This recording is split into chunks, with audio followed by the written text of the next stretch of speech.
Bu videoda agar ko'radigan bo'lsak, videoning oxirida shunaqa narsa deyilganki, bola aytayaptiki, men katta bo'lsam terrorist bo'laman.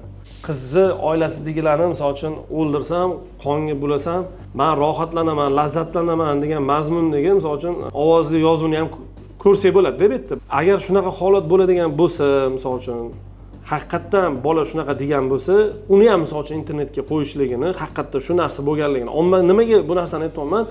Ommani oldida misol uchun deylik, o'tda tangani bir tarafida o'tgan ikkinchi tomoni ham bor-da. Balkim o'tda boshqacha holat bo'lgandir o'zi aslida. Endi to'g'ri, hammamiz otamiz. Hammamiz farzandimiz bor. Farzand endi misol uchun uni bir kechirib bo'lmaydigan holatlarni misol uchun hozir videoda ko'rgan bo'lsak, u holatni, lekin tangani har doim ikkinchi tarafini ko'rishimiz kerak. Biz как ongli bir inson sifatida u narsani, balkim o'tda qizni o'zidan qanaqadir bir ayb o'tgandir. U holatiga bir baho berishimiz kerak. Faqat o'tda bu videoda hozir ko'ryapmiz, ommani bir fikrida negativ fikrlarni paydo qiladigan faqat o'sha videoni ko'ryapmiz. Bu janjal boshlanishi nimadan kelib chiqqan? Maktab deylik, misol uchun o'sha yo'laklarida, koridorlarida misol uchun kameralari bor ekan. Demak, hozirgi kunda biz bilamizki, har bir maktab bo'lsin, oliy ta'lim muassasasi bo'lsin, har bir sinf xonalarigacha kameralar bor.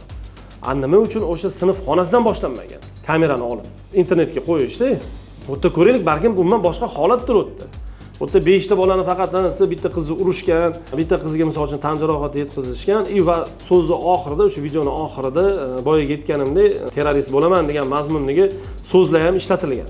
Bordi-yu ertaga bu azuchkada endi bilmayman kim, o'tda ayol kishi edi, o'z tasdig'ini topmaydigan bo'lsa, o'sha terrorist bo'laman degan holat tasdig'ini topmaydigan bo'lsa, bir oilani misol uchun yoki bir o'sib kelayotgan bir yosh avlodni qanaqadir bir omma oldida bir kamsitish yoki uni bir kelajagiga qanaqadir ertaga bir ruhiy ta'sir o'tkazishdan bo'lib qolishi mumkin. Bu meni shaxsiy fikrim.